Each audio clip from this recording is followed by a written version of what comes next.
Hello student, नए video में एक बार फिर से हम लोग एचसीएफ एलसीएम पे बेस्ड वर्ड प्रॉब्लम देखेंगे। क्वेश्चन कर रहा है कि 3 प्रकार के जानवर हैं, ठीक है। बकरी है, गधा है और गाय है, और तीनों अलग अलग क्वांटिटी में। बकरी 105 है, 140 गधे हैं और 175 गाय है, ठीक है। सबको नदी पार कराना है, ठीक। और नदी पार कराने के लिए सिर्फ एक ही नाव है। तो जब एक नाव है तो नाव समझना है कि छोटा सा नाव है, जो नॉर्मल सा नाव होता है। तो एक बार में सारे जानवर को नदी पार कराना पॉसिबल नहीं है, नाव ही डूब जाएगा। तो नाव को बहुत सारा ट्रिप करना पड़ेगा। ट्रिप करना मतलब कि यहाँ से जानवर को उठाएगा, उसको लोड करेगा, फिर दूसरा किनारा पे जाके उसको उतारेगा, फिर से आएगा, फिर से लोड करेगा, फिर से वहाँ पे उतारेगा, फिर आएगा। तो ये सब ट्रिप हो गया, फिर आया, गया फिर आया, तो ये सब ट्रिप कहते हैं इसको, कि ये ट्रिप किया। तो उसी तरह से नाव को भी बहुत सारा ट्रिप करना पड़ेगा, तब जाके सारे जानवर को नदी के उस पार वो पहुंचा पाएगा। अब कंडीशन ये है कि जो नाव चलाने वाला है ना, जिसको हम लोग बोटमैन कहेंगे, वो थोड़ा लेजी है, ठीक। तो बोटमैन जब लेजी है ना, तो उसका कुछ कंडीशन है। अब कंडीशन उसका ये है कि वो जो ट्रांसपोर्ट करेगा जानवरों को नदी के दूसरे किनारे पर, वो कंडीशन ये रखा है कि हर बार जो बोट में नंबर ऑफ एनिमल्स होगा ना, वो सेम नंबर का होना चाहिए। जैसे कि पहला बार जानवर हम 10-10 चढ़ा कर भेजे, ठीक है। पहला बार हम 10 जानवर को चढ़ा कर भेजे, वो जो पहुंचा कर फिर आएगा, तो अगला बार वो 10 ही जानवर फिर से लोड करेगा, फिर से उसको पहुंचा कर आएगा, फिर अगला बार 10 ही जानवर को लोड करेगा। अब इसमें एक और कंडीशन है जो डिसाइड हुआ कि 10 जानवर एक बार में जाएंगे, और फिर अगला 10 जानवर को लोड करेगा, और फिर 10 जानवर, ऐसे ये ट्रिप करते रहेगा, ठीक है। अब यहाँ पर एक और कंडीशन है कि जो 10 जानवर होंगे ना, वो सेम काइंड के होने चाहिए। जितना भी नंबर ऑफ एनिमल्स को हम लोड करेंगे ना, वो सेम काइंड के होने चाहिए। चाहे वो हम 10 लोड करें, चाहे 20 लोड करें एक बार में, चाहे 30 करें, कुछ भी करें, सेम काइंड के होने चाहिए हर बार। जैसे कि हम 10 जानवर को लोड किए, 10 जानवर जो हम लोड किए, वो 10 जानवर सेम काइंड का मतलब ये हुआ कि बकरियां हैं तो सिर्फ बकरियां ही रहेंगी 10। ऐसा नहीं है कि 6 बकरी हैं और 2 गधे हैं और 2 गाय हैं, ऐसा नहीं होना चाहिए। 10 जानवर सेलेक्ट हुआ है तो 10 सेम काइंड के होने चाहिए, ठीक है। यहाँ पर आप समझ गए होंगे। अब हमने पता है बोटमैन लेजी है, तो नेचुरल सा बात है कि वो चाहेगा कि मैक्सिमम से मैक्सिमम हम एनिमल्स को लोड करें, ताकि उसको कम ट्रिप लगाना पड़ेगा। क्योंकि जितने ज़्यादा जानवर को एक बार में वो लोड करके ले जाएगा, उतना ही उसको कम से कम ट्रिप लगाना पड़ेगा। तो वही यहाँ पे कहा जा रहा है कि he will naturally like to take largest possible number. तो नेचुरली सा बात है कि वो चाहेगा कि सबसे लार्जेस्ट पॉसिबल नंबर होना चाहिए ईच टाइम, माने हर एक बार जब वो जानवर को लोड करे तो वो ज़्यादा से ज़्यादा ही हो। आगे कह रहा है question, can you tell how many animals went in each trip. तो वही आपका क्वेश्चन बन गया कि हर एक ट्रिप में मैक्सिमम हम कितना जानवर को हम लोड कर सकते हैं। अब इस क्वेश्चन को हम कैसे सॉल्व करें। जैसे कि अगर हम सोचें कि हम क्या करते हैं ना, हम 5-5 जानवर को लोड करते हैं, ठीक। हम हर बार 5-5 जानवर को लोड करते हैं। जब हम 5-5 जानवर को लोड करेंगे तो होगा क्या कि यहाँ पर 105 गोट्स जो हैं, इसको कितना ट्रिप लग जाएगा।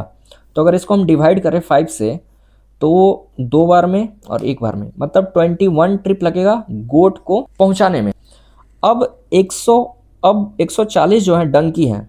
अब 140 डंकी जो हैं, उनको अगर हम 5-5 डंकी करके पहुंचाएंगे, तो उसके लिए हमको लग जाएगा 2 इधर डिवाइड हो गया, 4 इधर जाएगा, 8 बार में 40 हो गया, तो 28 ट्रिप्स लग जाएगा डंकी को पहुंचाने में। और 175 काउज हैं, तो काउज को पहुंचाने में टोटल ट्रिप लग जाएगा, 5 से डिवाइड करेंगे 3 बार में 15, 2 उधर जाएगा 25, तो 35 ट्रिप लग जाएगा काउज को पहुंचाने में, ठीक है। इतना समझ गए। अब जरूरी थोड़ी है कि 5-5 ही, ये तो हमने सबसे छोटा नंबर एक तरह से लिया। या हम चाहेंगे तो एक जानवर भी पहुंचा सकते हैं हर ट्रिप में, गोट का एक जानवर हम भेजे तो। अगर हम 2-2 जानवर भेजेंगे, तो जैसे हम गोट का 2-2 जानवर भेजें हर बार, तो होगा क्या कि 105 है, मतलब ये ऑड है।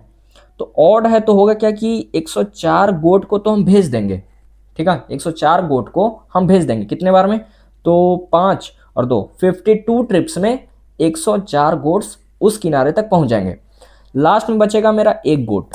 अब एक गोट बचा तो वो कंडीशन मेरा फेल हो गया। कौन सा कंडीशन? कंडीशन ये था बोटमैन का कि हर बार जो उसका बोट है उस पर सेम नंबर के एनिमल्स लोड होंगे। तो यहाँ पर हर बार हम 2-2 एनिमल्स को लोड कर रहे थे, वो भी सेम काइंड के, हर बार 2 गोट ही जा रहे थे। अब हुआ क्या कि यहाँ पर अगर हम 2-2 भेजेंगे तो एक गोट लास्ट में बच जाएगा, तो ये कंडीशन मेरा फेल हो गया क्योंकि एक गोट तो भेजना नहीं है। अगर हम इस कंडीशन को फुलफिल कर दें दूसरा जानवर बैठाकर, जैसे हम डंकी को बैठा दिए, तो 2 जानवर तो हम कर देंगे, पर एक और कंडीशन इसका फेल हो जाएगा। वो कंडीशन था इसका कि सेम काइंड के जानवर होने चाहिए। तो यहाँ एक गोट हो गया, एक डंकी हो गया, सेम काइंड के जानवर नहीं हुए तो वो भी कंडीशन मेरा फेल हो जाएगा। तो हम 2-2 जानवर नहीं भेज सकते। ये 5-5 जानवर जो भेजे, इससे कंडीशन मेरा सेटिस्फाई हुआ कि लास्ट में कोई जानवर भी नहीं बचेगा। जैसे हम गोट को भेज रहे हैं तो 21 ट्रिप इसका प्रॉपर लगेगा और कोई जानवर लास्ट में नहीं बचेगा, और हर बार सेम काइंड के भी जानवर ट्रांसपोर्ट होते रहेंगे।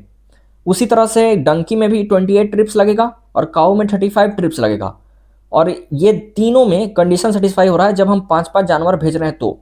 पर बोटमैन थोड़ा लेजी था, तो उसको कम कम जानवर नहीं भेजवाना है, क्योंकि उससे क्या होगा कि उसका ट्रिप का नंबर ज़्यादा हो जाएगा, उसको बहुत ज़्यादा ट्रिप करना पड़ेगा अगर हम कम कम करके जानवर को भेजेंगे तो। जैसे हमने 5-5 जानवर को भेजा, हमें यहाँ पर ज़्यादा से ज़्यादा जानवर को भेजना है, तो हमें कैसे पता चलेगा कि वो सबसे लार्जेस्ट नंबर कौन सा होगा जो हम लोड करके जानवर को भेजेंगे तो लास्ट में कोई भी जानवर बचना नहीं चाहिए और हर बार सेम काइंड के जानवर भी ट्रांसपोर्ट होंगे।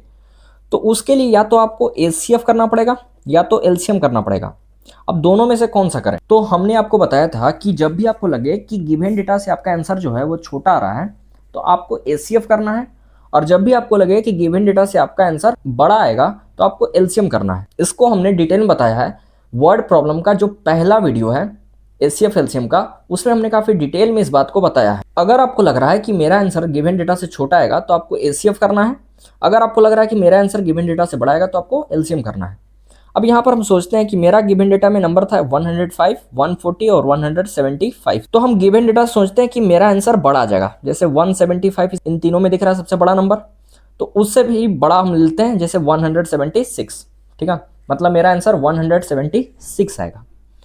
तो अब खुद से सोचिए कि जब हम ट्रिप में बोट में रखेंगे जानवर को तो 176 जानवर को हम लोड कर सकते हैं? बिल्कुल नहीं कर सकते। जब हम काऊ को ही लोड करेंगे तो ये टोटल 175 है, तो 176 अगर लोड करना होगा तो एक जानवर को और ऐड करना पड़ेगा। अब एक जानवर जैसे ही ऐड होगा वो तो कोई दूसरा काइंड का ही हो जाएगा, तो फिर तो बोटमैन का कंडीशन ही फेल हो जाएगा। तो हमें पता चल गया कि मेरा जो आंसर है गिवन डेटा से बड़ा नहीं हो सकता। अब बड़ा नहीं हो सकता तो मतलब छोटा आएगा। अब जब भी आपको लग रहा है कि गिवन डेटा से मेरा आंसर छोटा आएगा तो आपको एचसीएफ करना है। तो हम क्या करेंगे, इन तीनों नंबर का एचसीएफ निकाल लेंगे। अब 3 नंबर का एचसीएफ कैसे निकलता है, तो हमने इक्वली डिवीजन एल्गोरिथम वाले वीडियो में काफी डिटेल में इस पे बात किया है। पहले आप किसी भी 2 नंबर का इक्वली डिवीजन एल्गोरिथम से एचसीएफ निकालेंगे, और तीसरा नंबर जो बचा रहेगा आपका, इन दोनों का जो एचसीएफ निकला था ना, उस एचसीएफ वाले नंबर को आप तीसरे नंबर के साथ इक्वली डिवीजन एल्गोरिथम लगाकर फिर से आपको जो एचसीएफ निकलेगा वो तीनों का एचसीएफ होगा। पहले आपको इन दोनों नंबर का एचसीएफ निकालना है, उस नंबर से आपको जो बचा हुआ नंबर है उन दोनों का इक्वली डिवीजन एल्गोरिथम लगा के फिर से जो आंसर आएगा वो एचसीएफ वाला नंबर इन तीनों का एचसीएफ होगा।